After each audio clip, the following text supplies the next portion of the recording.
ऐक ना, अगं तो पॅरा नाही का, ती थेरपी, ते प्रोफेसर पोटे नाही का, त्यांनी आपल्या डिटेल मध्ये लिहून दिलेली ती.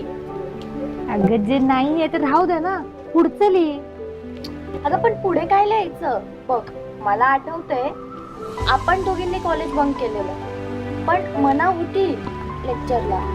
यार मला फिर तू बता दे ना. ए मना, ओय मिस मनाली कुलकर्णी. अय, हा काय काय झालं?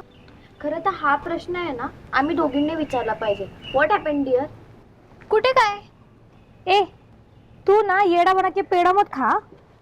मागच्या आठवड्यापासून बघतोय हिचं काहीतरी चालू आहे. हो ना, नुसतं ग्रुप मध्ये एकतर बोर होतेस, चिडचिड करतेस, नाही तर स्वतःमध्ये कुठेतरी हरवलेली असतेस. आणि आता काय, तर पुन्हा कालच्या पार्टीचा राडा. 100%. साली तू कुछ तो छुपा रही है. बरं जाऊ दे, मला सांग, घरी काय प्रॉब्लेम आहे का? तुला एक्झामचं टेन्शन आहे का? टेन्शन? हा ना, हिचा बाप आमदार, हिच्या जागी मी असती ना तर प्रोफेसरलाच बसवलं असतं पेपर लिहायला. अरे बस बस, कुठल्या नेत आहे? मला एक्झामचं वगैरे काही टेन्शन आलेलं नाहीये. तो फिर क्या बात है?